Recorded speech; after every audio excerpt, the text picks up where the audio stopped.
Now it says we're waiting for me. All right, let me click go live. See if that helps. Yeah, there we go. No.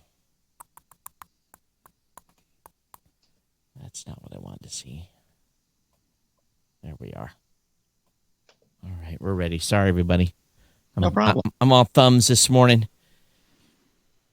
Good morning and welcome to the New Media Show. My name is Todd Cochran. Of course, I've got my co-host, Mr. Rob Greenlee, in the house. Rob, how you doing? Doing terrific, Todd. It's great to be back with the show. We have we've got an action-packed episode this time. It's not just you and I talking, even though I enjoyed our conversation on Wednesday. I thought it was really interesting. Yeah. I went back and listened to it again, and I thought it was interesting. Oh, good. So on the Hollywood Squares, though, we've got a guest. So Mr. Douglas Reed, EVP of Source Audio, is with us. Hi, yes. Doug. Hi, guys. Good to see you again. It's been a while. AKA podcastmusic.com. I miss seeing you guys in person. This is all these virtual conferences. It seems we get been a little bit different, but I kind of miss rubbing elbows and, it's seeing everybody. So, we're just, before we went on the air here, we're talking just a little bit about Podcast Movement Virtual. Talked a little bit about it in the last episode. You laughed and said it was a little lighter on the pocketbook. Yeah, when you don't have to do hotel rooms, booth, electricity, AV, internet, airfare. Yeah, a few zeros short less on the budget. Yeah, I don't think a lot of folks, unless you're actually doing a booth, understand just how expensive it just adds up. And, and the nice thing, though, about this, the virtual conferences, is that, I actually got a chance to go to and see some of the panels. I mean, which, right. When you're working a booth, you never really get a chance to do. So, and I like the fact that everything was taped and available almost immediately so that you can watch it at your leisure a little bit later. So I think that was really very effective. It was. And, we did a couple of live demos, and our last live demo day, things kind of went sideways as they do. My devs had made an update, and I went to demonstrate our ad insertion system, and I popped this new screen. It says, hey, accept this license agreement. I'm like, where did that come from? And I clicked it, and I'm thinking, okay, it'll go away, and we'll be on with the demo. No, they broke. So I was... We were the last, I think, right before the end party, we were kind of the last networking event using a thing called Shindig, which is a great concept.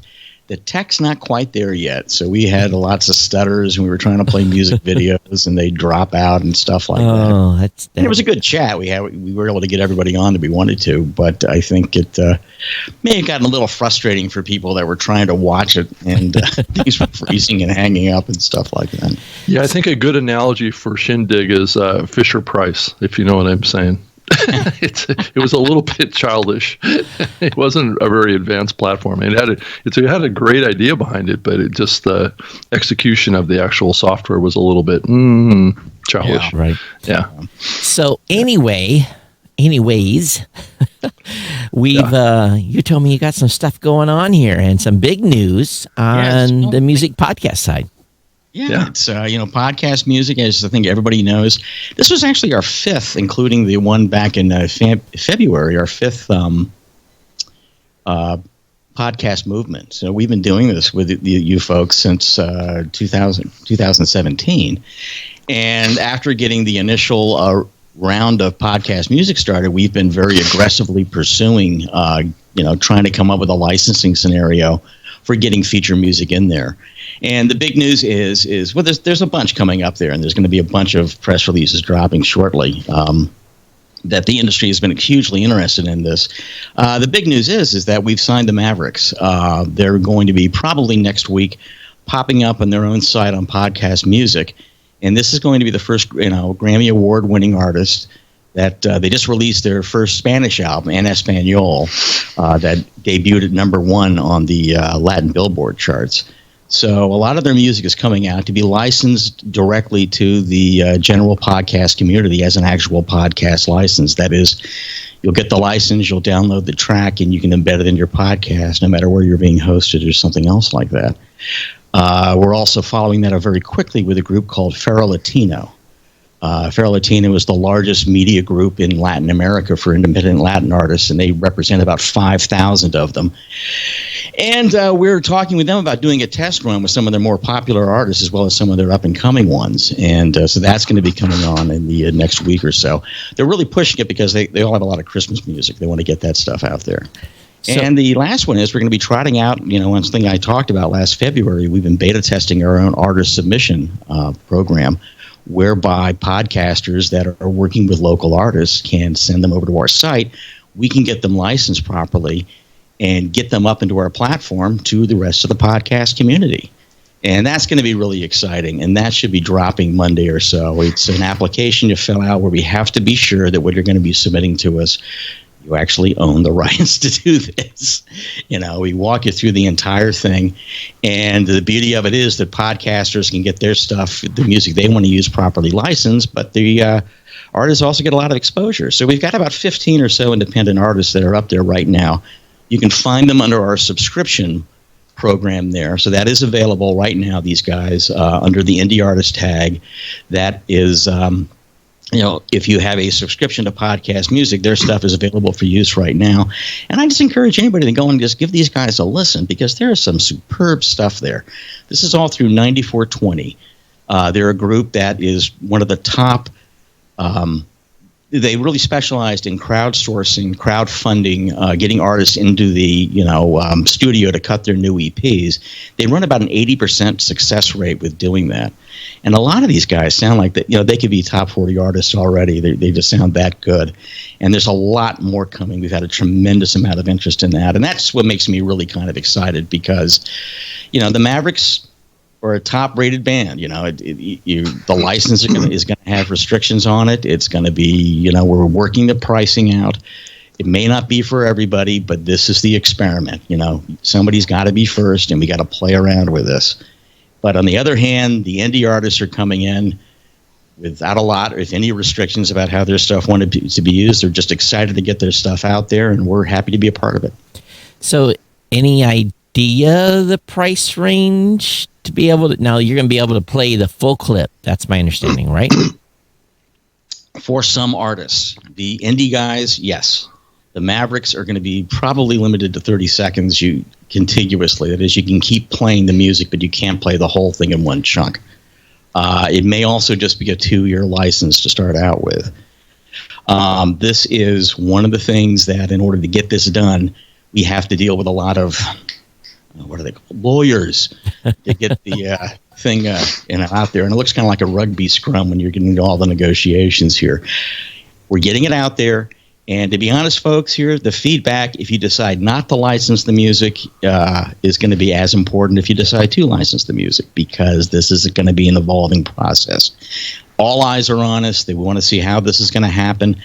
Other big artists are going to be coming up in here. We've got you guys have been kind of on the inside of a lot of the stuff. There's a lot of activity going on there. But the Mavericks, God bless them, have volunteered to be first. And let's see what happens. So how is that going to work then? Because podcasters are not used to taking episodes down. So if you get a 2-year license, are you going to send them a reminder that your license is expiring and you have to renew? Or... We have set it up so that basically what we're trying to push on these guys is that it really isn't the time factor here. You have to get used to the number of downloads per episode. And one of the things, and Todd, this is your info we've been using with these guys here. It's just like there's not a lot of long tail in most of these podcasts. And, right. After a month or so, it really, that's why people aren't going to want to renew it. And, are you really going to get your attorney to go after the guy to pay $5 because he's got 10 extra downloads that year? It's so play with us. Right now, it's, remember we had a lot of news the last couple of weeks. I think Song Exploder has announced that they just aren't going to be renewing stuff, and they're not going to be taking stuff down. So, let's just see how it plays out. 2 years is a lifetime in podcasting. That's true. So, and it's going to be different. Feral Latino guys are going to have different programs. We are actually categorizing artists. We've got the emerging artists that are going to be kind of, one set of licenses and stuff like that. We've got the established artists, the folks that are better known and have kind of a fan following that are actually, probably signed and releasing stuff. And then we have the premium guys, which the Mavericks fall into. And, that is going to be a license initially for a single podcast episode. You play the music, you're licensed for that episode. There's concern, probably restrictions on the type of podcast. No political stuff or anything else that might get, the artist freaked out about. Again, work in progress. So right.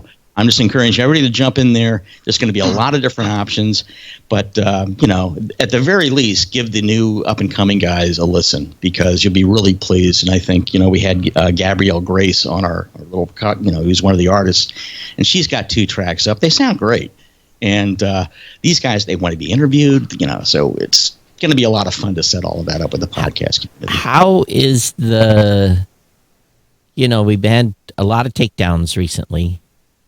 And it was just this 6-month surge, and it's kind of quieted down because maybe they cleaned everything up. But there was this surge of takedown notifications. Mm-hmm. How does a podcaster not get a takedown notice when he's got a signed artist that maybe is on Spotify that is also...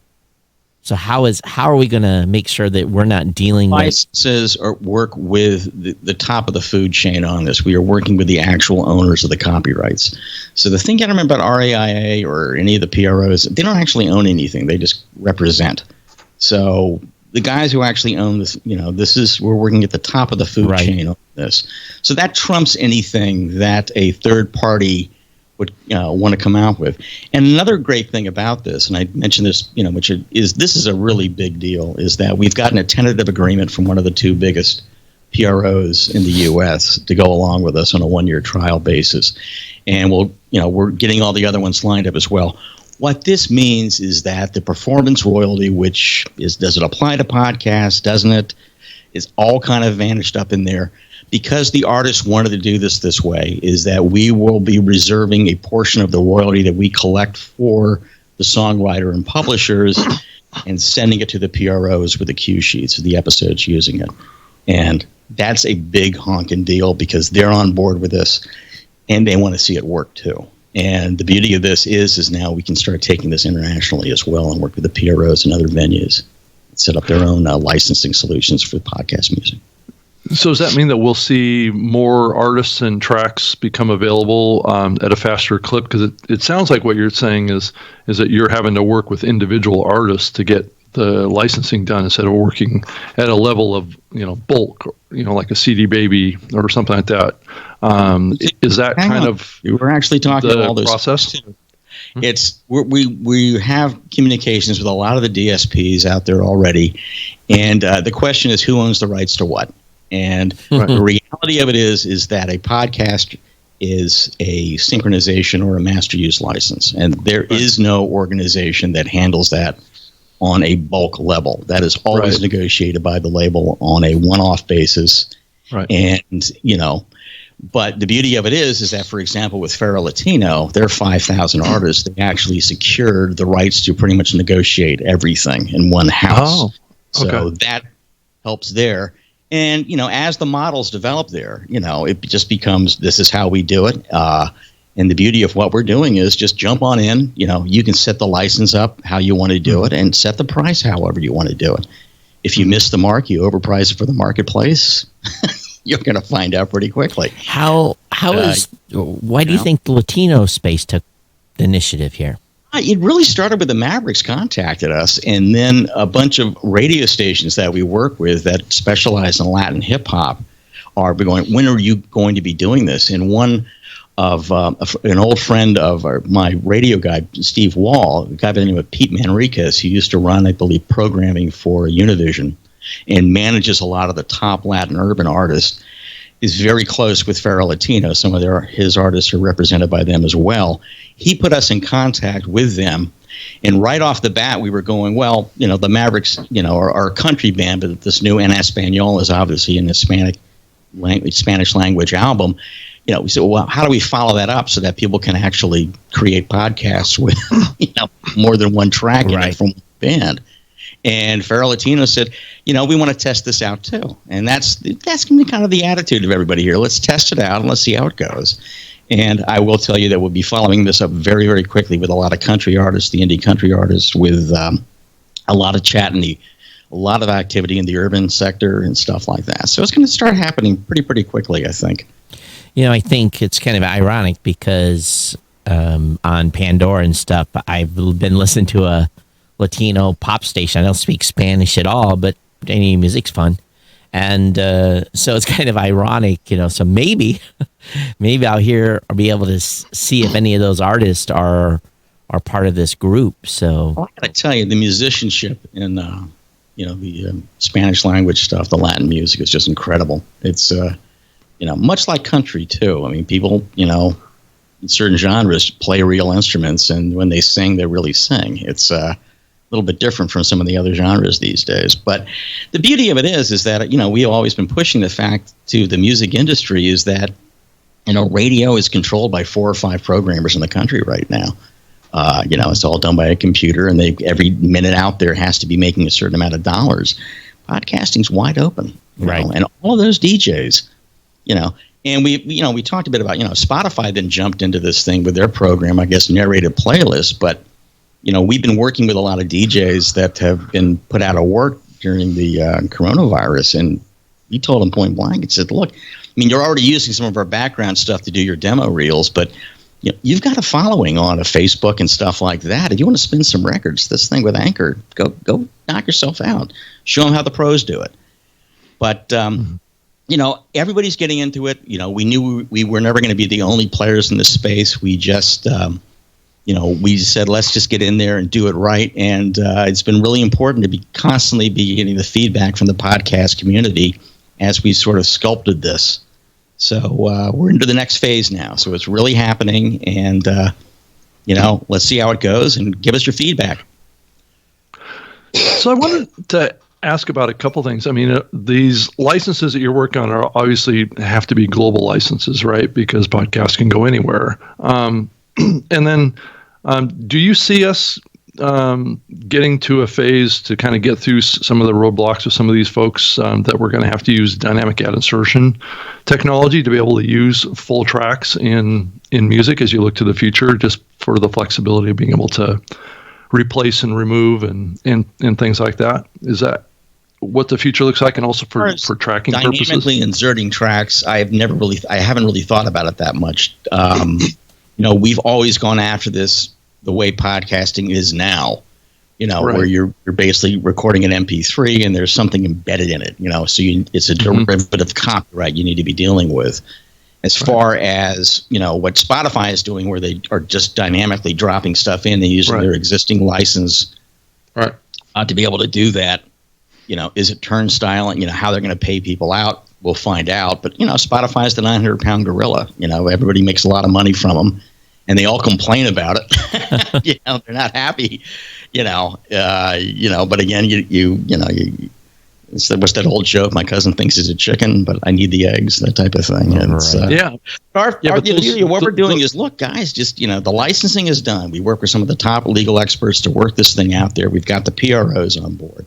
Right. It's all the winds at our back right now. That jump in. Put it out there, and guess what? You get to set the price. You figure out what you want to get paid off a podcast. So for those that don't know, what's a PRO?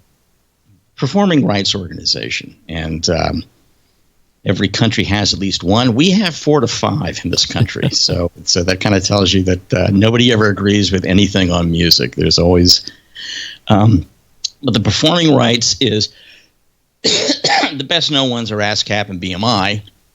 And, they're over 100 years old as ASCAP. ASCAP was the first one. But every time you basically play a song on the radio or stream something on the internet or play it on television, it represents the songwriter and the composer. It does not represent the recorder, the recording, the label, the artist who's singing or performing the song. It represents just the songwriter.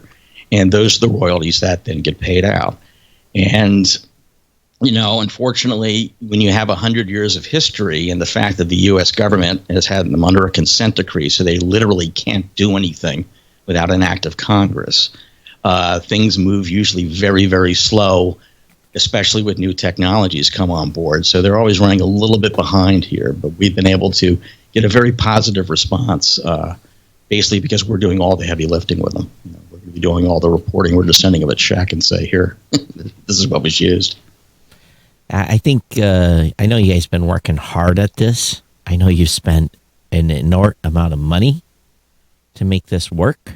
And I think, you look at the 800-pound gorilla Spotify and what they did, you have to appreciate that. But at the same time, that content is only going to be available one place. Absolutely. And it's not really a podcast either.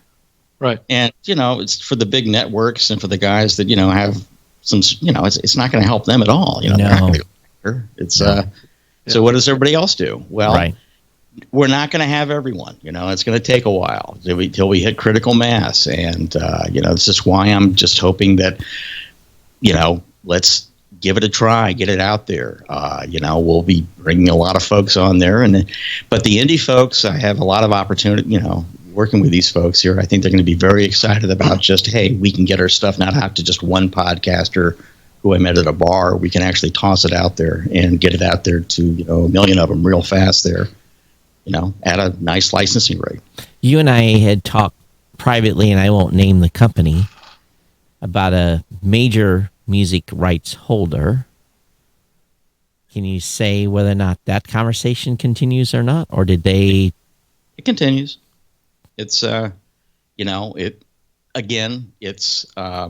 the bigger the artist, the more moving parts. Right. Or the bigger the rights owner, right?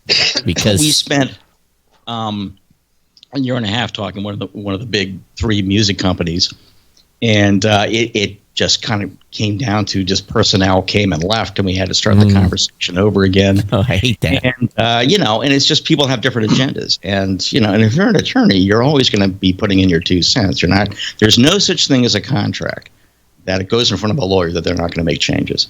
So there you go. It takes a while, but we just said we're to stick it out and make it happen one way or another. I think too, what you see here is they are so used to being embroiled in red tape. It's just 10 times harder to do anything with these groups because, they're used to working with groups where they spend $1 million on the legal agreement to get back and forth. Literally, that's what the lawyers end up getting paid. So people say I can't license music for podcasts, and I'm saying you got 10 grand, sure you can. Right. It's but the way it's been done to date, even the folks that have been successful in doing that, these have been one-off deals. One-offs. And somebody shows, and then somebody else wants it, and we get the lawyers again, and we have to do it all over from scratch. And this is a bigger play with Source Audio, is that we're trying to make the entire notion of licensing music, the synchronization license, a lot easier, because it's like, here we go, we got everybody at the table now, let's take it one step further and kind of go, why don't you folks make it easier for other types of licenses to be done, since we now have the agreement of all the writers and everybody who's got any sort of ownership in the song. Let's come up with just an agreement that you're ready to rock and roll, and who's going to pick one person to make the call and set the price. Here we go. We don't need to constantly reconvene everybody to get them back into the room. And, because sync licensing is a huge, in television and in Netflix and movies and stuff is an enormous amount of money for the folks that can get into it, and a lot of folks don't know how to do it, and that's one of the things that we're actually helping. I think a lot of the independent artists who want to get discovered say, look, there's a way to do this, and we happen to have our platform is used by all the major producers of that type of media, so we have eyes on our stuff already and see what we can do. Right. So to kind of set expectations to the podcast community about this process, I mean, is this going to be a decade-long process to try and get licensing done with all of the potential artists that could be tapped into for the podcasting space, and then secondarily, what are the big roadblocks to getting this done? Is it just because of the complexity of all of the rights that have to be worked through and contracted for? And it's just, is it going to be just years before we really have a complete catalog of music that can be used? I mean, as you look to the future, Doug, what's your projection on all that?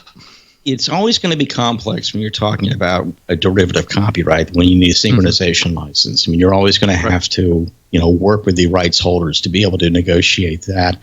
It's going to be simplified. It'll be sped up. A big part of it is education, I think, both on the podcasting side and, the labels as well. But I think,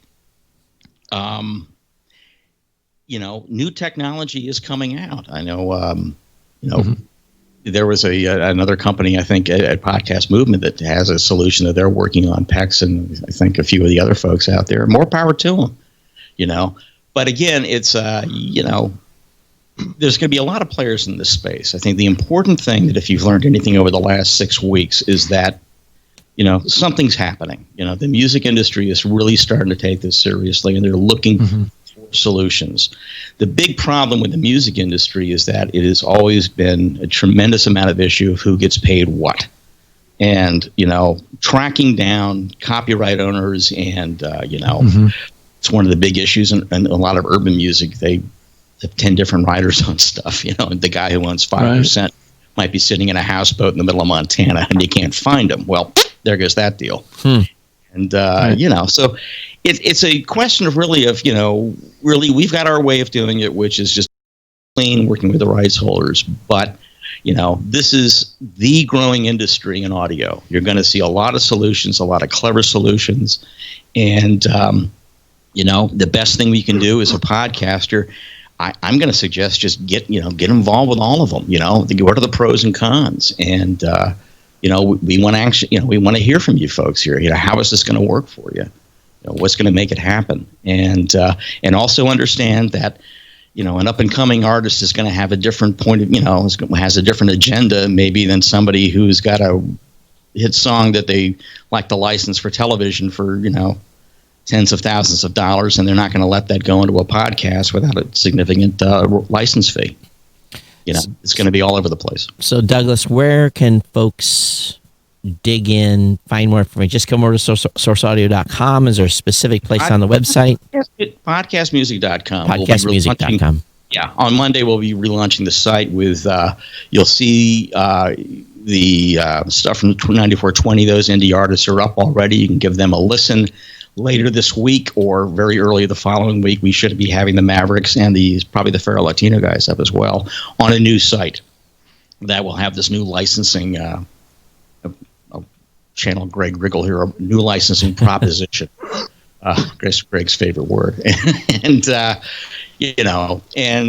take it from there. And sit back, fasten your seatbelts, and and if you're an artist out there looking to get your music into podcasting, we'd love to hear from you. That's going to be up pretty soon, too. So a new site comes Monday. Wow. Yep. Exciting stuff. So podcastmusic.com is the place to go. I know, Doug, thank you for coming on and giving us an update today. I definitely appreciate it. Guys, and look forward to rubbing elbows with you in person sometime in the near future. Yeah, I'm hopefully early next year. Let's keep our fingers crossed, even though I heard that Podcast Movement is going to be in August in, Nashville. And guess what we're going to have? There are a lot of artists. Beautiful venue there if they're going to pull it off. It's great. So I haven't been to Nashville in years, so it'd be fun to be able to. A couple of events are going on in Nashville, so I think they were going to have the. I think the radio show was going to be in Nashville this year. Yeah, I heard a couple of events are down there. Yeah. So, but anyway, Podfest. They have some really nice hotel venues in Nashville, so that's why. All right, Douglas, thanks so much for coming on. Everyone, check out podcastmusic.com. Specifically Monday, get involved. Get some Latino music going on your show. Have a little fun. Jazz it up. Yeah. Have fun, guys. Thanks, care. Sir. Take care. Bye. All right. Take care. Thank you. Yeah, interesting, Rob. Interesting. Yeah, I think, unfortunately, this project of getting podcasts into music is slow and painful is probably the best word or the phrase to describe it, right? Slow and painful is for sure. Yeah. it's just so complex. And I've been you and I have been keeping an eye on the music space for a long time. I've worked on a music team when I worked at Microsoft, and it's just such a complex area. The rights holders are just, I don't even know how they keep track of everything. Just how complex it is. And to think that we can get podcasting integrated into that, it seemed, like a year ago or something like that, it seemed like, it's just going to, happen real fast, because we're going to figure it out and then everybody's going to adopt it. And it's just not happening like that yet. Rob, is the link that you sent me last night the right link? Because that page comes up to a black page. Nothing's on it. To our guest? Yeah. Well, let me see here. It comes up to a black page. Well, it's basically site can't be reached. It says the site's down. So for those of you that are hanging out with us, we have another guest at the top of the hour, and don't want to make him look bad here before we launch, but I just wondered if you sent me the right link. Yeah, let me. Let me double check it here. Greg says, not 10 years, Rob. The rights holders can make it happen in 10 months if they so choose. Right? If they choose to. Yeah, right. If they choose. So. Yeah, I think I sent you it's pod-booking. With no S? Oh. No S. Just drop the S. That's why. Oh, that didn't help me much more either. Pod-booking.com. Yeah. And then I'm gonna probably gonna need to do a screen share and when she's on too, because I created an account in the platform. There we go. It reloads to okay, maybe I don't have an account. Yeah, I don't think you have an account yet. Because it goes over to MailChimp now. Right. Okay. Right. All right. So it's still in beta. Actually, it's being released later today. That's okay. So when you show your screen, then we can share it when it comes on later. All right. Awesome. Right. So while we're alone here for 30 minutes or so, what else is going on in the podcasting space? Well, that's a good question. What do we want to talk about? Well, I think we did get an email back from a listener that I was trying to find that email that he sent, and let's see if I can find that. Yeah, let's see if I can find it too. Yeah, and I think the audience might be a little bit tired of hearing us talk about it. Let's see if I can find it. You remember the name? I'm horrible. I need to put a folder in effect. Yeah. Let's see here. That's horrible. Well, the gist of the email was essentially tired of talking about it, but it's important. And I think that was the gist of the email. Did I sum it up right? I wish I could find it. Yeah, it's in here. Yeah, I was also on the final call on the Podchasers podcast taxonomy meeting where they were coming up with titles in the podcast space. I think we've come to a pretty darn good list. I don't know if you've seen this, Todd. No, I haven't.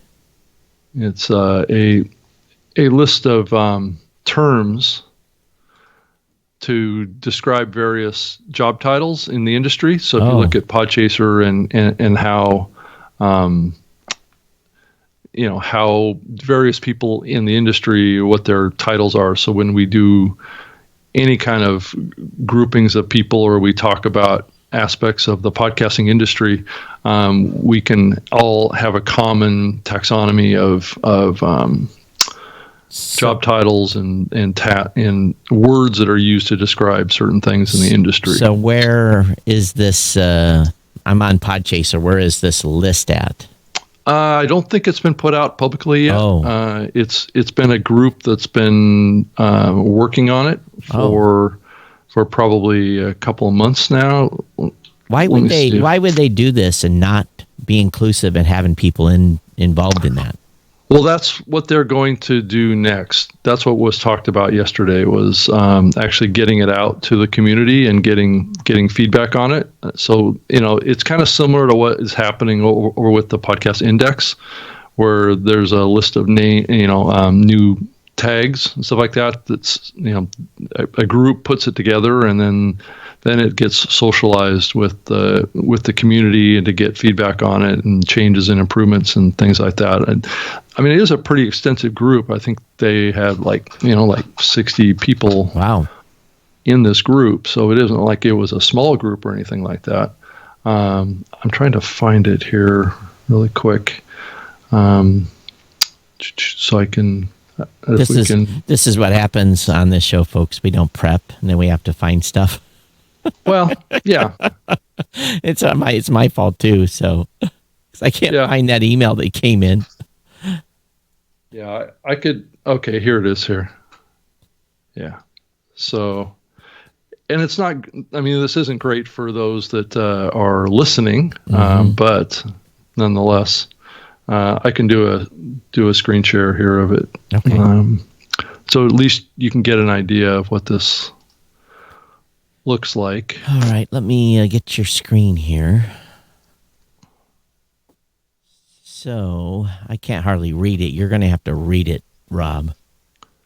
Yeah, it's just a list of like job titles. Like creative direction, like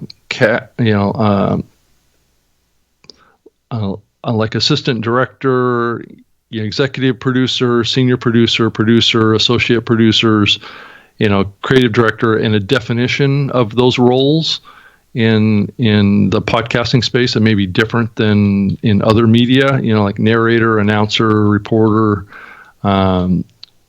co-writer, and things like that. So as you think about, and this impacts the Podcast Academy as well. I mean, for a lot of people in the industry, this probably isn't a big deal, but for those of us that are concerned about how the terminology that we use in the space, whether it be at the professional level, at the Podcast Academy, as we categorize people that are working in this industry, we have a common set of phrases or words to describe those roles in those companies. Can you go back to cast? Okay. Cast? Yeah. So you have like host, co-host, guest hosts, guests. I mean, a lot of these we've been using in the industry for years and years. Well, they missed them. They missed the major one. What's that? Which one? Podcaster. Well, okay. Isn't that considered a host? No. A podcast. No? I am a podcaster. I am not a host. Okay, but using that term is not very specific, right? It's can be an all-inclusive term, right? And that's, if you're not behind the mic, you're not a podcaster. If you're a right. producer, you are not a podcaster. Right. No, I agree with the premise that you're saying, and I think that's been a struggle that we've had at the Podcast Academy too. Is as we look at various levels in the industry, there are roles in the industry, right, that people play. Podcaster can basically is almost like a bucket term to describe everything, right? I'm a podcaster. That can include all these things too. I can be a podcaster and be a host, co-host, guest, narrator, announcer, but it's not very specific. And that's the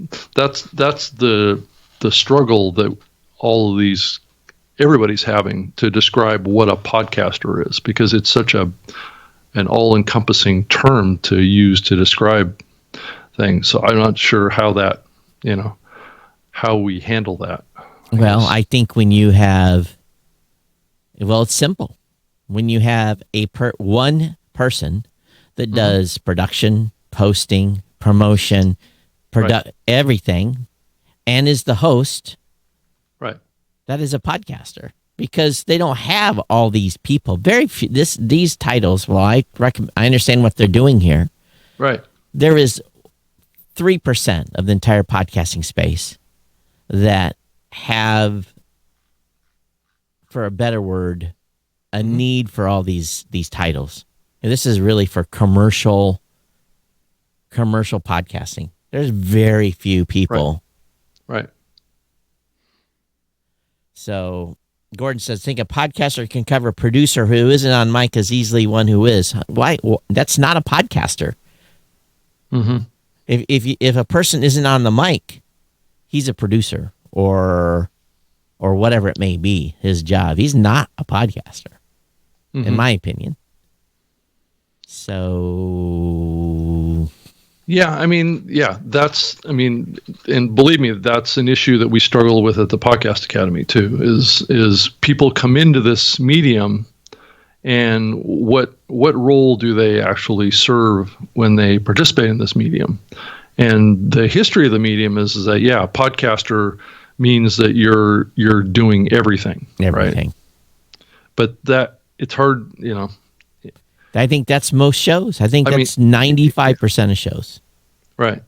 And then that tends to be almost like a bucket term to describe, because more and more people are farming off different aspects of their podcasting too. So they're getting an editor to work on their post-production. They're getting a marketing company to, now granted, these are usually larger podcasts. Right. So we're trying to, I think it's a good point, Todd. I just haven't. Yeah. I think these organizations are having a hard time threading the needle on that somewhat. So, So while I might be a co-host on this show, right, I am the podcaster on my other show. So, right. I mean, being a co-host on this podcast, podcast. Is what this is, but I'm a co-host on the podcast. I'm not the podcaster, if you know what I'm saying. Right. So, and that's, I think that's where it gets into this kind of this gray zone as you look to the medium growing up, right? This medium started as, and I was thinking about this the other day too. I was talking to someone about this too, is that more and more podcasters are not all the people in the industry too. There's people that, I joked with Hernan Lopez, the CEO of Wondery, that he should start a podcast. He laughed at me. He said, I'm not going to start a podcast himself. Right. So there's people in this industry that are not podcasters. That's right, why Hernan's not a podcaster.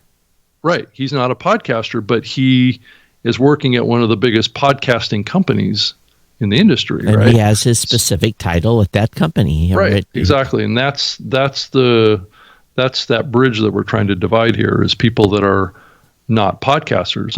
You and I are kind of unique in this space on a growing level, is that we do a podcast or we do a show, and we're also, leaders in the industry. Well, more and more that's not so much the case. Yeah, because there's very few that are working in the space that actually have had the challenges and understand what it takes to do a podcast, which is part of the problem. Right. But that's a whole other discussion. I think you can learn how to do a podcast, but from others, but I don't know that you can firsthand know how to do a podcast if you haven't never done one. Gordon says, if a person creates it, it's like filmmaker can denote a producer, director, or some other role. But usually if someone says they're a filmmaker, that's, I'm a producer, or I'm a director. Right. Or I'm a grip, or whatever it is. They don't say I'm a filmmaker, I don't think. Yeah. Of course, I'm not in that business. Maybe they'll say it in their I'm involved in making films as a producer LinkedIn or something like that. They'll say I'm a filmmaker, right? Yeah. But that's not their job role. Filmmaker, their job role is a director or producer. So what do you call then a solo show in that list? Because I don't consider myself a host, because I don't host anybody. I'm doing a show on my own. Well, at least the Podcast Academy classifies that as you're a host. You're on mic, right? Okay. So you're Host is, to me, I mean, it's like plural. Right. It's like you and me here. You're right. You're really the main host, and I'm just a co-host, right? Or you could just call each other two co-hosts. That's my role in this podcast. I'm not a podcaster in this. So when the first time that you guys have the Podcaster of the Year, and you guys recognize a company executive, people are going to shit their pants. But even in the terminology for the award that we have, it's best podcast host. Well, that's fine too. It's okay. Not best podcaster, right? So, well, then it should have been best podcaster. But talent is different than podcaster, though, right? I mean, no, it's not. I mean, in a lot of situations, I'm playing devil's advocate here a little bit. I know you are. I know you're challenging this. But talent is typically who's behind the mic, right? Right. So we just happen to be talent and more, right? So here's what I often. This is an email that I probably write once a week.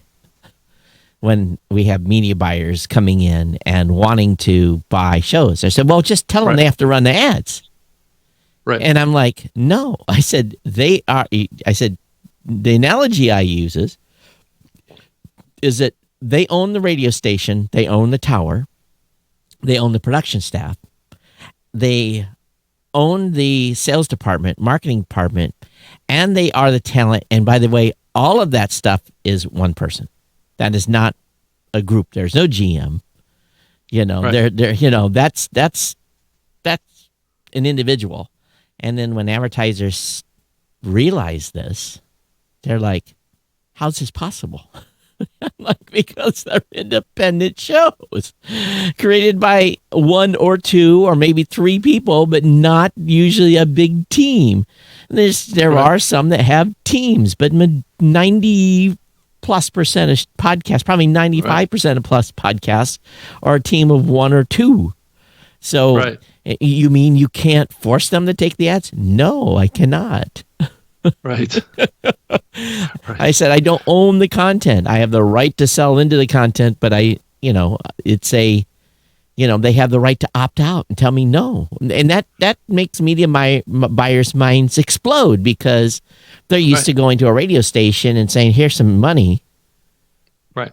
And then GM says, great, I'm going to do this. And then the host gets the ad and they're like, what, we're advertising this crap? Yes, you are. And you have to be sincere. Right. And it's not like that the music artists that are being played on that radio station with the advertising on it is saying, sorry, I don't want to be, I don't want those ads, right? Yeah. So, and that's kind of the comparable analogy here is, but some networks do own the content, right? And they can on a variety of different content. And that's right. That's just a reflection of the diversity of this medium and how different it is from movies, TV, and music. It's a very different medium, and I'll be honest with you, it is a little frustrating to see what's happening with music in this medium because it is a reflection of the complexity of this situation. With it's so unique too. I'm just so protective of that name because we got YouTubers calling themselves podcasters right now, and you have soon. Yeah.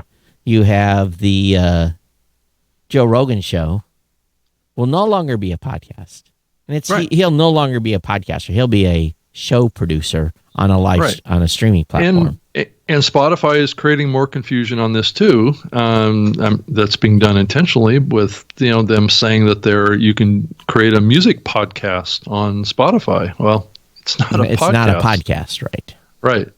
It's not like you're going to get an RSS feed that you can submit over to Apple with that. Right. It's not going to happen, right? That gets back to what we were talking about with Doug, with music licensing. Yeah. It's not going to happen. Mm-hmm. So I agree with you that the term podcaster is certainly with us to stay. It's more of an analogy to someone saying I'm a filmmaker. It's not a professional title. It's more of a referential term, right? Hey, by the way, I got a couple of comments on this shirt already today. I just had to throw this in there. I did. Yeah. Right. This is from a company, and they're not sponsored by this show. Maybe they should be, Todd. Maybe they should. If we could get an apparel deal, that would be great. But it's a company called Bayleaf. They're on Amazon. $18. Wow. Fantastic shirt. Wow, you didn't even pull out your Red Bull today. No, I've been drinking Red Bull. You just haven't been paying attention. Well, in the logo of Red Bull's behind you all the time. That's right. So, that's true. Yeah. Right. So, but anyway, yeah. So, but they should send you a supply of Red Bull, Todd.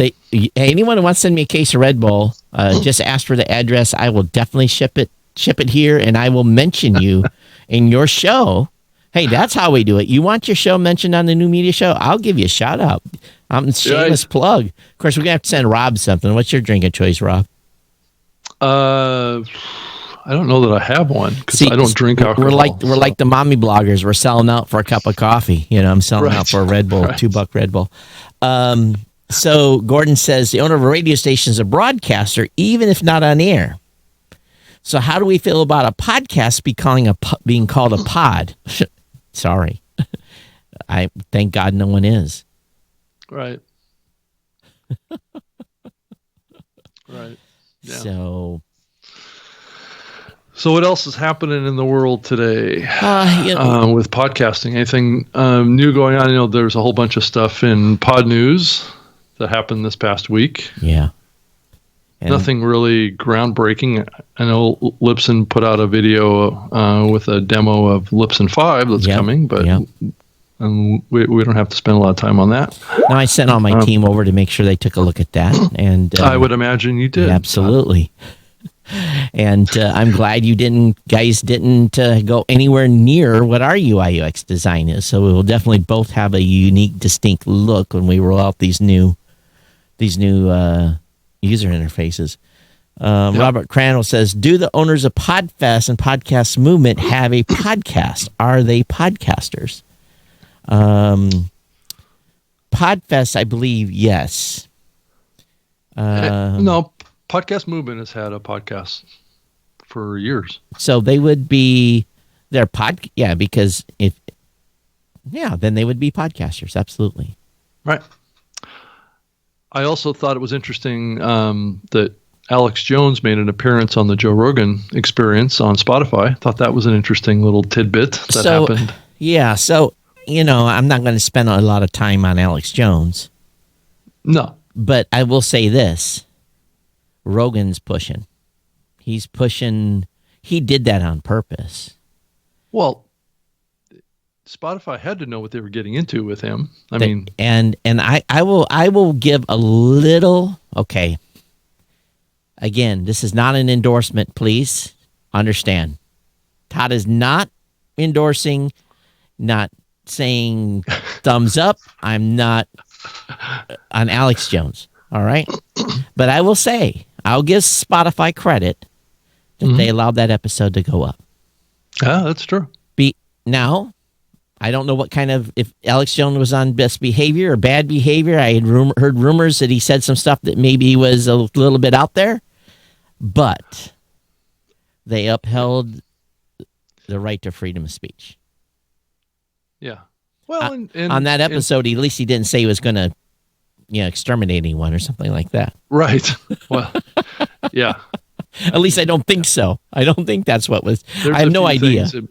Mr. Jones has said on his show that would definitely have gotten him taken down. Well, he has gotten taken down, so come on. I know, but since then, like skinning his neighbors and things, small things like that. Oh, wow. That's probably grounds for, show removal on a lot of sites, right. Especially if you say it in a non-satire way. If you say it in a a serious way. Right. But there's a thin line between satire and hate speech, so it's, or violence, But I will give, and so I think Spotify is going to have a lot more news-making events surrounding this show. And again, not a podcast, this show. And I think that all news is good news. Because what does it do? Well, he had who? Said what? And then... Well, it is, Todd, starting to change perceptions, too, of what a podcast is. I think these things, the moves that Spotify is making around music and referential mention of the word podcast in that context is going to start changing people's perception on what a podcast is. And we may start to see perceptions of podcasting be not exclusively an RSS-based distribution medium. Right. Or content, right? People start thinking of podcast as a type of content, not as a distribution method, right? Daniela, is that how you pronounce her name? Yeah. Daniela has checked in on Skype, so okay, we'll be ready for you in about 3 minutes if you're listening, Daniela. Yeah. So I don't know. I guess that from my perspective here, I think it's going to cause them more troubles with their employees than anything else. So,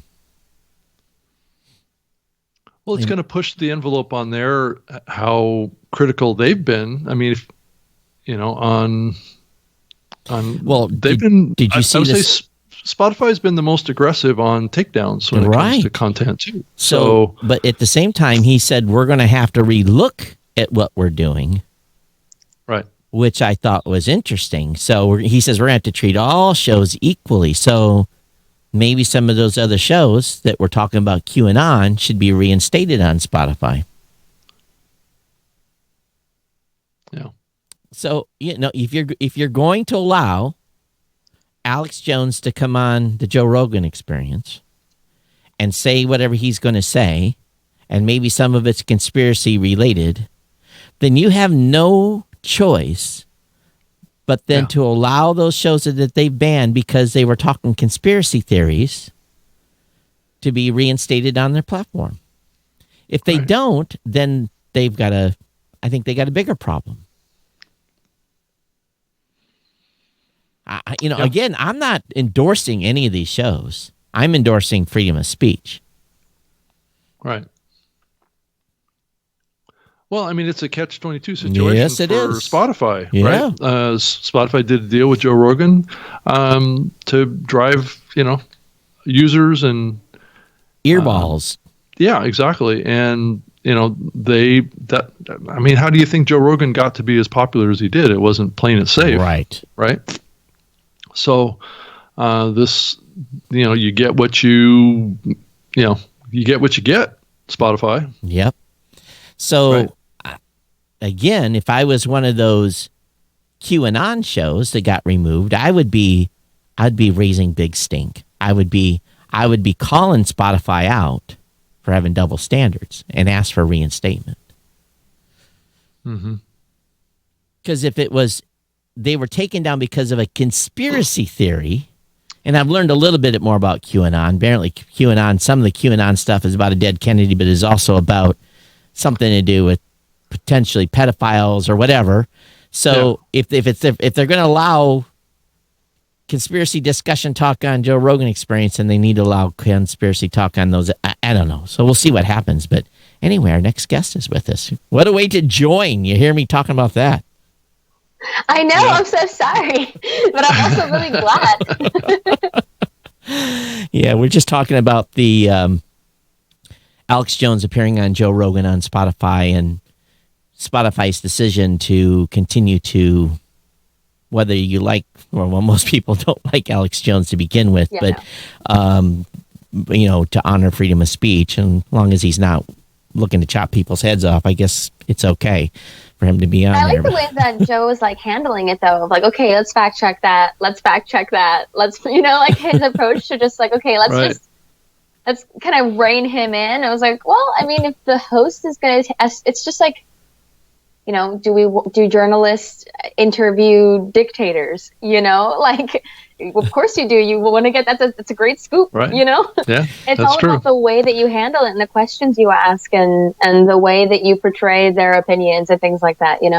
I think we're in a situation, at least here in the United States, where journalism is no longer journalism; it's entertainment, and television stations are now an extension of specific political parties. So I think podcasting has an opportunity to be the last banyan of real reporting out there. Yeah. Yeah, right, true journalism. Right.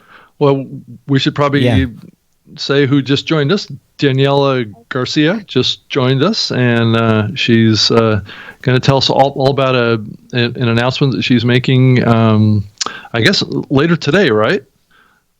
Yes, about this new, week. Technically tonight. It's what you're terming kind of as a LinkedIn of podcasting at pod.booking.com. And it's an interesting thing that it really hasn't been in the podcasting space per se, is a platform that enables the podcast community to network with each other in a way. Now, granted, there are tons of other communities that have been built on Facebook and more in the apps around these conferences and things like that, but not exactly like this. And I thought it was an interesting what you're doing, and I wanted to bring you on and have you be able to share that with the listeners to this show, which primarily are podcasters, which is exactly who you're trying to reach. So why don't you kind of give us just kind of like the 411 of what you are trying to build here, and what's your vision for what you're trying to create here with this platform? Yes, thank you guys again for having me on and being able to share this with everyone. But Pod Booking will be launching tonight at midnight, so technically tomorrow. And we are aiming to be the LinkedIn of podcasting, like Rob said. So essentially the industry-focused social network for podcasters. And like you said, there's tons of groups and things like that have been popping up on other social network platforms, but they've become so saturated with just scammers, as well as, you're on Facebook and you're trying to connect with the podcast community, and I'm on my newsfeed and there's like my cousins arguing about politics, or there is another article that has nothing to do with podcasting that I have to respond to. And then it's like, it detracts you from your work, and that for podcasters who take podcasting very seriously, the behind the scenes networking side is absolutely integral to the success of their show.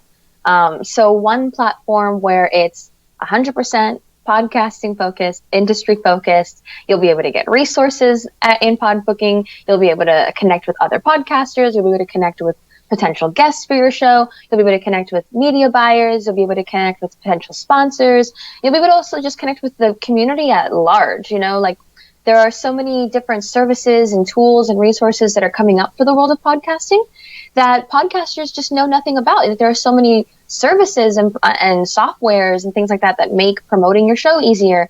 But unless, you get caught in the algorithm and those services are targeting you to be advertised to, you're really not getting exposed to it.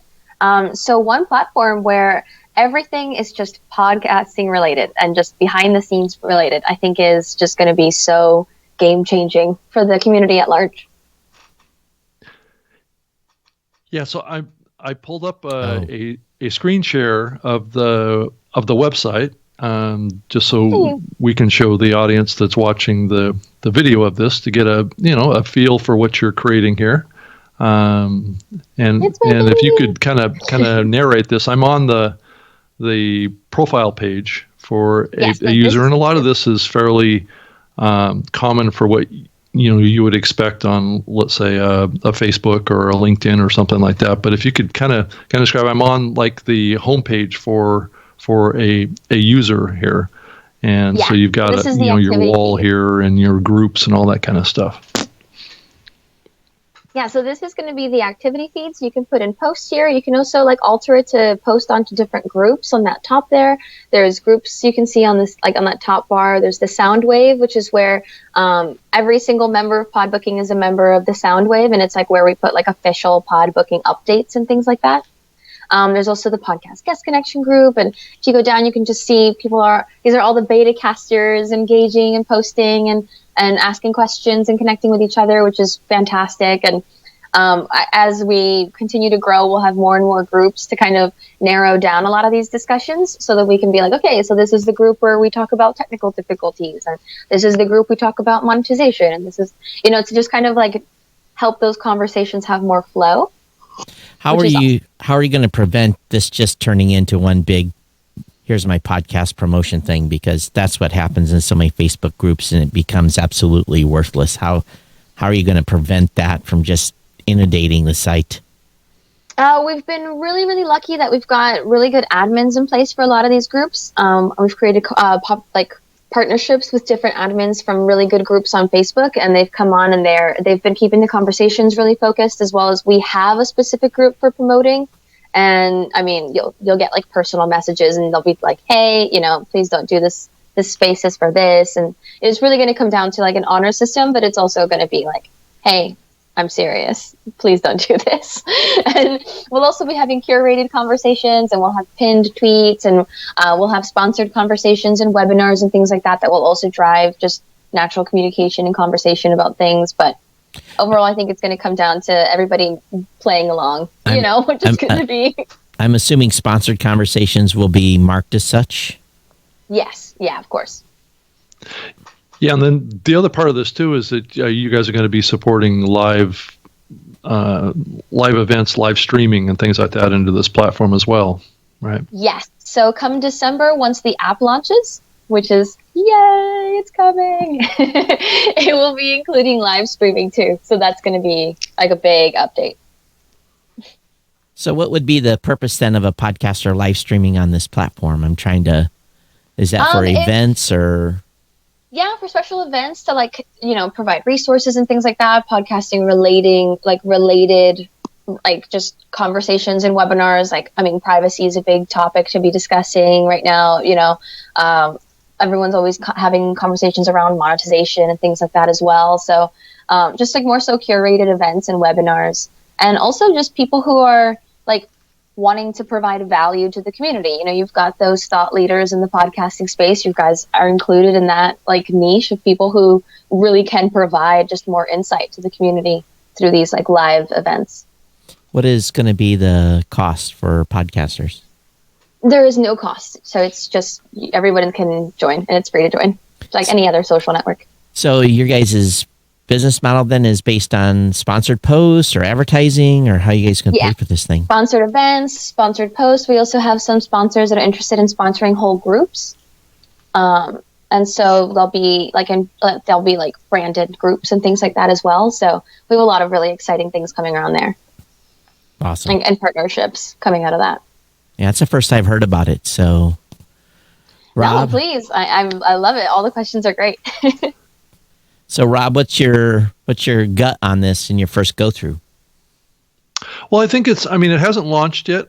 So she's really just kind of getting some users in there and working out any kind of bugs and things like that. But I do think that and we've talked about this a lot, Todd, in the what's going on with Facebook, with a lot of the gaming of Facebook with people and users and things like that, and the kind of meshing that Facebook is manipulating people, that this might be a fresh opportunity for the community to really, really connect with each other in a social platform. Now, granted, I do agree with you, Todd, that there is a danger of just it becoming just full of self-promotion, but maybe there's some way to channel that in some ways, and to keep that from getting completely out of control. I know a lot of the social groups on Facebook have a problem with that they're always moderating that. I have a problem with that when our personal podcasting group people join the group and immediately bam, they and it's right. It's just like, okay, sorry, you can't promote your show. This is the Blueberry podcasting group. We're talking about Blueberry and problems and challenges. And if you need help, not be on here to promote, because we're all podcasters. I don't need to listen to your show. I don't want to listen to your show. Maybe that's the better word. Right. Yeah. So anyway, your plan is to launch it later today. And And I think you have a few hundred users already in there. What's the process of coming in and signing up and building your profile and stuff?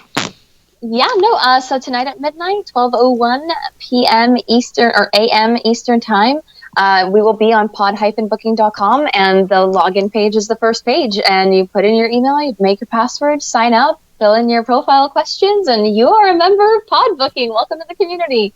In 72 hours, I will verify whether or not you actually belong there. Or within 72 hours, I will verify whether or not you actually belong in the community.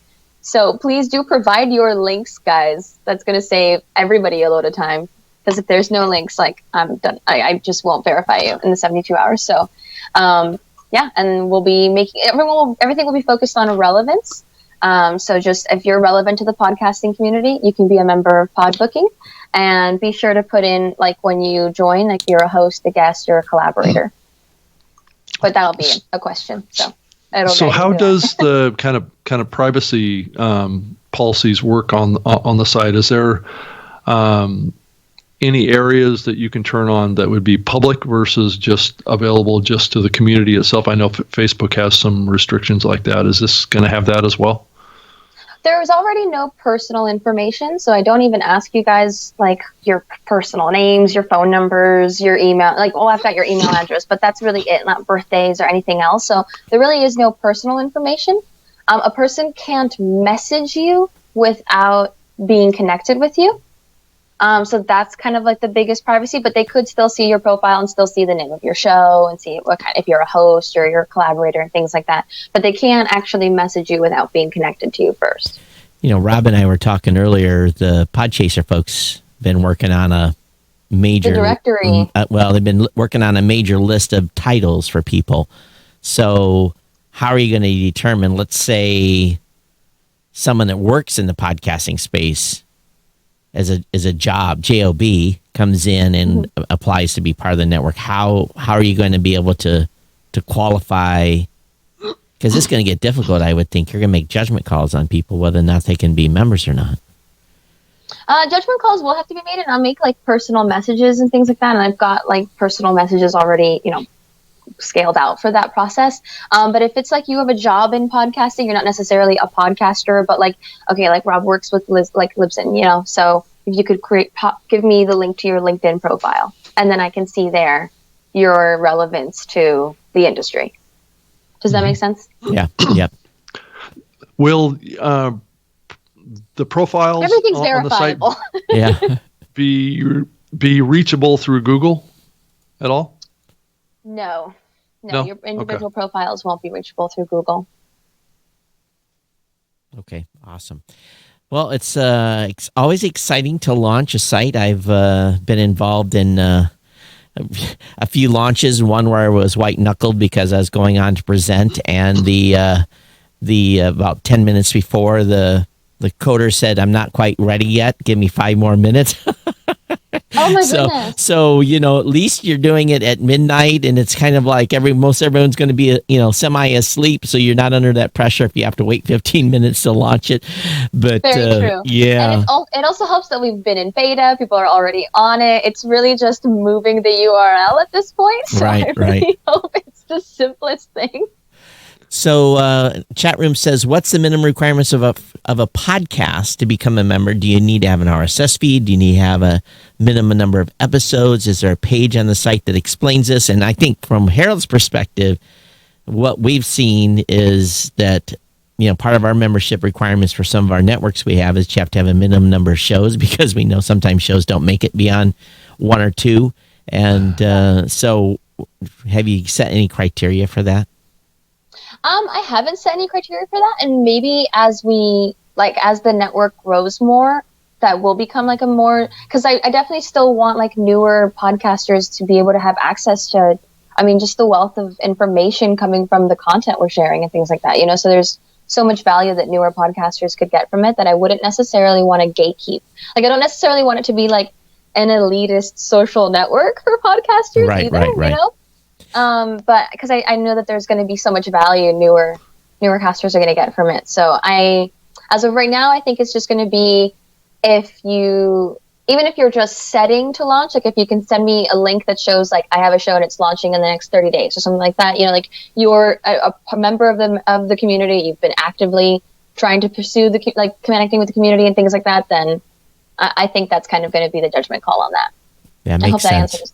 Yeah, because, you know, oftentimes it's even on our side from a hosting standpoint, oftentimes we're, you know, helping shows get ready to go, and they're, you know, they're in this forever launch cycle. So, but they're still collecting information and looking for tips and tricks and different things to do to get their show launched. So I can understand that. Yeah. I think that's kind of going to be the mindset. And if it's something that comes up as like an issue, like, you know, I think I want to keep people who have like at least 5 shows, then maybe we'll make that call later on. But as of now, it's going to be pretty open to the community in general. With it called pod booking, though, are you going to have some, it sounds to me, you know, of course, I named my company Blueberry Podcasting, so, you know, I've got one to talk. There's a whole story there. But how are you going to handle the, you know, because everything is just going to be a booking site. So you're going to you've got some branding, marketing work to be done because it's called pod booking versus pod LinkedIn or whatever. I know you can't use that because of copyright stuff, but. Right. No, I know it's something that I think is just, I mean, how did Facebook really, you know, you think of all these other names and stuff like that. I don't really think, maybe some people will think that, but eventually I think we're going to have to just rely on branding and just general community consensus of knowing who we are and going with that tagline of the LinkedIn for podcasting. And then our like official brand is where podcasting meets collaboration. So it's not so like specifically for guests and things like that. So I think it's going to come down to that branding and connecting with our community and just communicating who we are and what we are. Yeah, those pod domains are hard to get. I know I own 400 of them I'm sitting on, so. Maybe she should be talking to you, Todd. Maybe. I don't think I've got one that would have helped her, but yeah, though if you think about this community, it could be, I mean, and I think that's one of the big ideas was to have a network where podcasters can find guests for their shows too. So it does have a little bit of use in that area, I think, of booking guests for your show. Yes, I don't know what you think about that. You know, as one of the main purposes of it as well. It's definitely a driving force. Like guests are the second most common like profile types, you know. So it's definitely a big part of it, and we have groups that are for it, you know, specifically and things like that. So it's definitely a part of who we are, but it's not all of what we are. Right. You know, and we're going to be growing so much more just in the next 6 months that we're going to be so different and so just like beyond just guest and host, you know. So would you want companies in the podcasting space to come in here and create groups? You know, like Blueberry or Libsyn or big content networks and things like that to create groups in here, or is that not what you see as the vision here? Well, those would be sponsored groups. So that is part of the vision, and is definitely, and then like having that like curated conversation and that curated space within pod booking is definitely something that I think is going to be a huge part of what is going to make pod booking so special, honestly. I think it's going to be that space. Yeah, I think the challenge, you know, I'm just, and been playing devil's advocate a little bit here today, is a lot of us have spent a lot of social time building Facebook groups and, you know, LinkedIn groups and different types of things like that as well. So for me, it's often like, another place I got to go look. So I don't know if I'll probably be a participant in groups, but I don't know. I guess it depends if our customers go over there and want us to start a group. That'll be the consideration we'll have to make, because if we're already splitting time between these other sites and on regular social media, do we want to go ahead and set up another site? Because, and it could be, and then again, you know, who's going to join my group then? Do I want Libsyn customers in the Blueberry group? Again, it's a whole, It's a whole, because it's just going to be like Facebook. There's going to be ongoing discussions. Who should I have as a podcast host? And there's going to be 800 responses from podcasters saying Libsyn, Podbean, Buzzsprout, and it's going to go on and on and on and on. And that gets old really, really fast. So maybe there's an opportunity there for you to have the ability for podcast hosts to have a place to explain their service so that podcasters or new podcasters can go make an educated opinion. So there's more of a marketing page versus a group page. That would be kind of my thought. Right. Okay. That's always something to consider. No, that's fair. Yeah. I like that too. Yeah. So and if there's a discussion within that channel or however that's set up, that's probably more appealing to me, because oftentimes, I have to go in there and say, okay, here's our pitch and here's a disclaimer. I am the founder of Blueberry Podcasting, so that people know I'm not. And oftentimes that's another thing too, is you get company employees on a variety of websites that never disclose that they work for the company, and or that they have an affiliate relationship with the company, and they're just shilling, and it really looks weird. So I think it's smart. No, that for this, I mean more like it'll be like podcast guest connections brought to you by blank, and then that brand has an account that is the admin of that account or of that group, and then does posts and does discussions and polls and things like that, and can just have like control around that conversation and things like that. So that's more so the approach for like a sponsored group, Right. Does that make sense? I think so. And Okay. Rob, I guess the question then is, well, one thing that'll be good though is everyone that's on this site, they're going to have affiliation in their profile. So you're going to know if someone's shilling for a service that is an employee that's not disclosing their employee. Right. So they have to say their relevance to the community. So they're going to put those things. It'd be nice if that was auto pushed into every post they make, their little short bio. Todd Cochran, Blueberry Podcasting, Blueberry host founder. Yeah, kind of like how LinkedIn has that. Yeah. Where it says your title. Yeah. Yeah.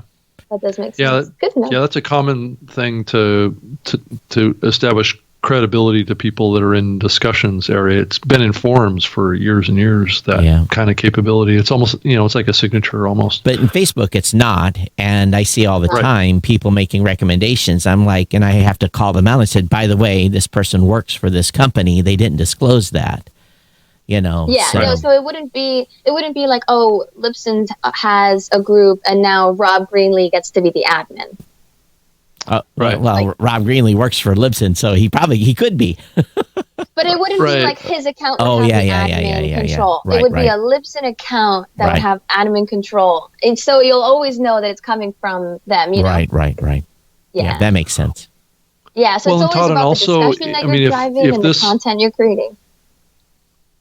Yeah, if this is like the LinkedIn for podcasting, then it's also a source for job opportunities, work opportunities too in the in the medium too, and recruiters and whoever that's looking for people in the podcasting space too. Have you thought about really taking the LinkedIn model and really kind of almost, I hate to say, but duplicating it?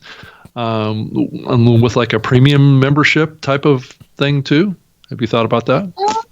I've considered just like what our growth is going to look like, as it grows and as the industry grows as well. Because I feel like right now podcasting is like the wild west of entertainment. There's so few rules and things like that, and as it grows and it just becomes more and more formal, it will have to get to that point. We're definitely going to be having a freemium approach in later months around content. But as of right now, nothing around like your type of membership and like access to more analytics or anything like that.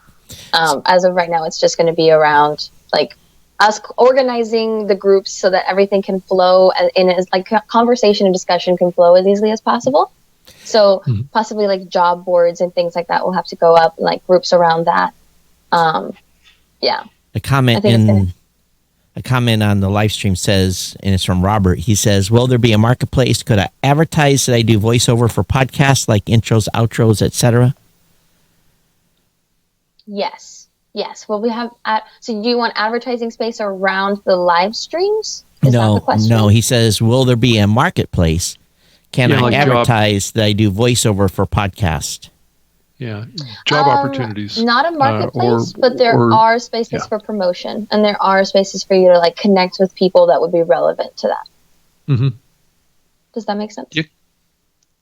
Yeah. I mean, I think as you think about new features in the future, I mean, trying to make it a workplace connection type of platform, I think may drive a lot of value to people joining it. Not unlike what LinkedIn is doing, right?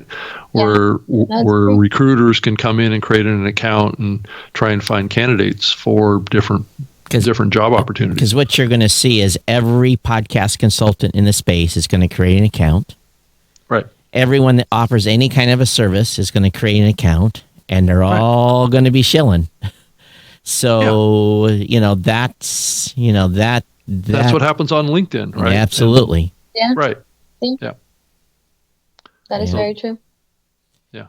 But it also creates a lot of activity, Todd, and it creates, there is opportunities for connections around work opportunities and companies being able to promote their businesses and things like that. Sure, it can be a little annoying sometimes. Yeah. I agree with you. Yeah, but I mean, if it gets somebody a job, it's worth it. Right. I guess the only difference really is the LinkedIn model. You don't have to pay for a business listing, but if you want to have the premium services, all the members of your company then have to pay I think I pay $200 and some a year for my LinkedIn premium membership. But it's worth it. From that standpoint, from that value standpoint. No, and it's something we'll have to consider, I think, as we grow for sure. Just the idea of like how different people are using the platform and how we can optimize different users' experience. Sure. Yeah, Robert says thanks in the chat room. And also build your business model around this too. I mean, because you're going to have bills that you're going to need to have paid too as you grow this thing. Employees or those kind of things too. Todd will tell you that. Well, I just, as an example, I've spent over $150,000 this year just on app development, so it's insane how much money you can spend on something, just something small, Did you guys go out and get funding or how did you guys finance this, out of your back pockets or? Out of my back pockets, just been doing it piece by piece, which has been working somehow, some way. Did you guys use an existing platform, or did you use an existing platform, or did you build your platform from scratch? No, I'm using an existing platform and then kind of like just connecting with APIs and integrations and things like that. Yeah. Didn't want to reinvent the wheel. Didn't need to do it. Right. Yeah, it might kind of get to a point though where you need to do customizations. Does the platform basically enable you to do a lot of customization? Quite a few, actually. Yeah, no. And I have a really good relationship with the owner of the company, and we're looking at like more expansions and more partnerships and things like that, and just building his business as like along with it too. So it's actually kind of a win-win, which helps. It's nice when you have those types of relationships where you're helping them build their platform and come up with ideas, even though you got your branding on it. There's another group that's doing other stuff. Win-win. Congratulations 100%. For that score. Yeah, that's awesome. Oh, yeah. No, and it was definitely, when the spirit of my brand is collaboration, it's like, no, I think to the actual bare bones of us, we should be built on collaboration. Every aspect. Why not? Let's do it. Awesome. Yeah. Well, we are almost at the end. So yes, we are. They can find the site at pod-booking.com. Right. Not yet. I tried to go over there and it sent me to some MailChimp site, but pod-booking.com. By the time this comes out, you will definitely be live. So that'll be awesome. We'll definitely we'll link up to it, and excited to see. You're launching on an interesting week. So yeah, right. I know. I was like, you know what? Let me just do it before the election and right after Halloween. That's perfect. Right. So again, congratulations on the launch. I know these are big times when you're letting your baby be seen by the overall general public. I've been involved in a few of those, and just remember, things that can go wrong will go wrong, but just breathe through it. Yep. No, and I already had my first hater on Twitter, and I was so excited. I was like, "Oh my God, they're talking about me!" Oh, that's funny. You had your first hater already? Wow. I know. I was so excited. My husband thought I was so weird. He's like, "Why are you excited about this?" I'm like, "Because they're talking about me." That's right. I have the ability, at least on my show, is when someone's a hater, then I embrace the suck. I just go ahead and Totally. yeah, everything they say, I read it on the show or whatever, and that it just then the regular fans, they come to my defense. It's a little bit of gamemanship, but it's fun to do that. Yeah. It was fun. It's going to be a great process. Well, Daniela, thank you for joining us. It was great to hear about your project, and we certainly will wish you the most luck with it, and we will do what we can to support what you're doing. If anybody has questions, what's the best contact email for you, or what's the best way to get to you?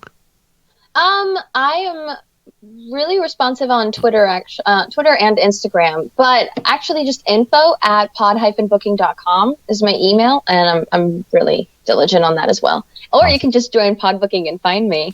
There you go. There you go. That's probably a good way to do it. Yeah. All right. That'll be my preferred method of conversation soon. Thanks for joining us today and give us the 411 on what you've got going on. Yeah. Awesome. 100%. Thanks, guys. I appreciate your time. Congratulations. Okay. Yeah. Thanks. Bye. Yeah, bye. Bye. All right, Todd. I love the excitement. She's really excited. So that to me is that's going to carry that site a long way. Right. So yeah, I think so too. So it'll be interesting to see. It's a little bit of a, I don't know. I mean, I'm hopeful that we can kind of create a social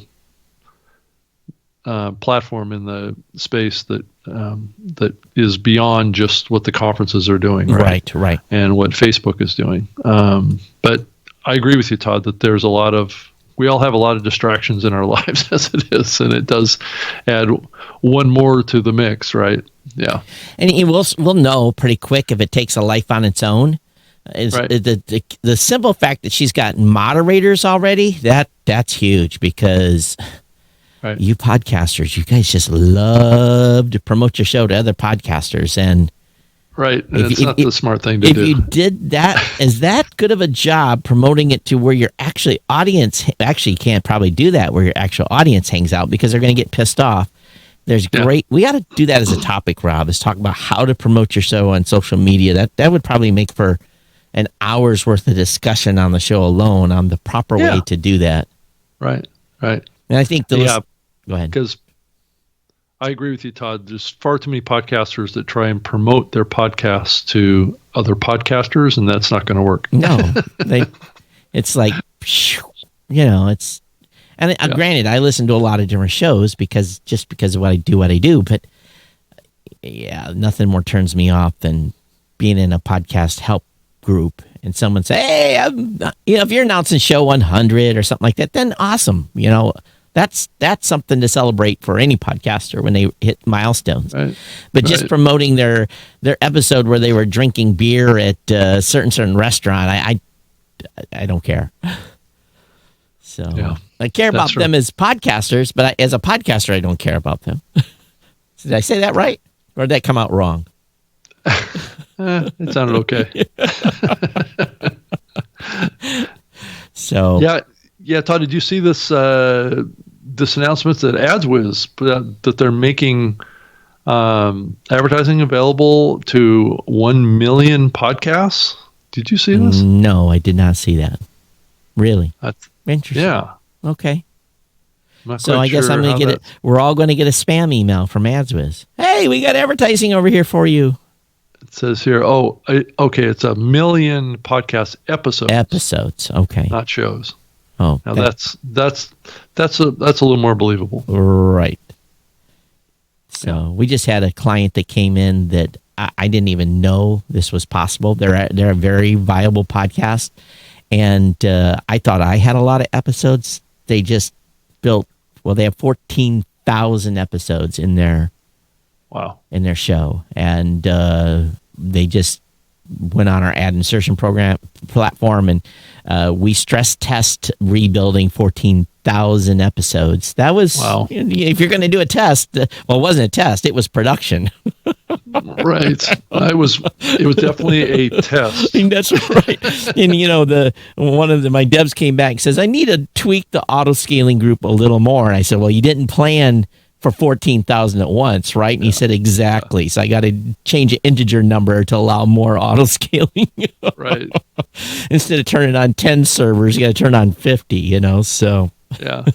Well, hey, I wanted to thank everybody for putting up with the new show format today. Having two guests on. That was great. Yeah. It was definitely shook it up a little bit. Yeah. It actually happened by accident as well as everything with this show. Yeah, Doug sent me an email yesterday, said, hey, got some news. Can I be on? I'm like, yeah. And then Rob didn't tell me that he'd already booked Danella, so anyway, we worked it out. No planning because we hardly have guests anymore. So, great, we'll have a guest for the show. That's right. And then we get two back to back. Right. Yeah. Yeah. So I'm sure on Wednesday we'll be back to just you and I again. Yeah. And I think that's what most people prefer anyway, I think. But and then that'll be the day after the big event here in the US. So, you know what? I told my team, no client calls on Wednesday. Don't book any client calls on Wednesday. Why is that? 50% of the people, well, everyone might be pissed off, or 50% of people are going to be pissed off. It's not the day to be talking business deals with anybody on Wednesday. So we're not doing any client calls on Wednesday. So does that mean that we're not doing a show on Wednesday? We're doing a show on Wednesday. Oh, we are definitely doing a show. But how do we, so let's put some constraints in here. How are we going to I think we should be very careful on Wednesday. Yeah. I think we so. don't usually get into politics much. No, but it's going to be such a big topic. It's going to be hard to avoid. So I guess we'll see.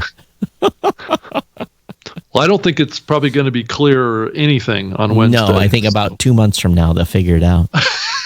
Right. Because they got to count 80 million mail-in ballots. Now think about that. Think about just the scale of that. Well, in some of the states, they can't even start counting them until the day of the election, which is the craziest thing in the world I've ever heard. Yeah. Because guess what? People whisper. Yes, if they allowed people to count early, then they're going to say, oh, I saw more Trump ballots. Oh, I saw more Biden ballots. And then it just makes for more confusion. And it leaks out. Yeah. Right. Someone leaks a number, some operative in there has an agenda. Because it would. So, there's no way they can process these ballots. This country needs a standardized election across the whole country. It's how we're doing it. It's not. Well, doesn't work very well. It's very hard to tell individual states what to do. They're self-governed. We forget about that. I don't know if it's hard because they're stubborn. It's not, it should be, all done the same way in every state. So last night I went to dinner in Indiana. I didn't see. I saw your post on Facebook about that. No separation of tables. Everyone was they were being safe, wearing masks. The staff was wearing masks. And here in Michigan, I think we're 25%. So it's just 5 miles. It's so much difference. Yeah, I think you said it's like a whole other world. Yeah, I'm like I moved to a different planet or some different country. It's like, oh my God. And before, it's like, America, from one state line to the next, there's really no difference, but, maybe just a little bit of personality. But, oh my God, it was definitely very, and you know what? People were happy, singing happy birthday. It was like, wow. It was like, did I just fly into a different dimension or what? And so in a week from now, if I've got COVID, I'll know that wasn't so bright. But, everyone was, it was 4 of us, my mom, my sister, and her husband, and we just had dinner, and we were in a booth, and we didn't sit at a table. But I will admit I went to one particular store. Distinct differences between Walmarts in Michigan and Walmarts in Indiana. No one at the door, no spraying of hands, no nothing. And 90% of the people in Walmart were not wearing masks. Whereas in Michigan, there's a guy at the door that doesn't let you in unless you have a mask. Right. And you can only go in one entrance and out another. So that blew me away that Walmart doesn't have a national policy. No strategy. Right. Right. And they've left it up to individual store owners and states. That was what shocked me the most, because here you have a national chain. Right. And I thought to myself, wow, really? That wowed me more than anything, because I would have expected a national chain to have the same policy across the entire country. Right. I would think so too. And if you like it or not, it's their policy, but it really blew me away. It really, really did. So anyway, that was, and come on, Walmart, get your shit together. Let's have a one policy across the United States. Right. Yeah, that's true. I agree with that. Yeah. All right. Okay. All right, sir. We'll see you later, everybody. Thank you, everybody, for sticking with us on this different episode for the New Media Show. Yeah. So, okay. Appreciate it. We'll see you and we'll see everybody on Wednesday. At 3 p.m. Eastern, newmediashow.com is the place. If you're not subscribed, hit the subscribe button when you come over to the website. If you're watching via YouTube, make sure you subscribe to the YouTube channel as well. Thanks, everybody. We'll see you next time here on the New Media Show. Take care. Thank you. Yeah, bye. Bye. Oh, you know what we forgot, Rob? What? Todd at blueberry.com at Geek News. Where are you? I'm on Twitter at Rob Greenlee, and you can reach me in email, robg@lipson.com. We did have one person complain that they don't know how to contact us, so I'll be adding our contacts in the show notes today. All right, we're out of here. Okay, that's fine. Yep, bye. All right, bye.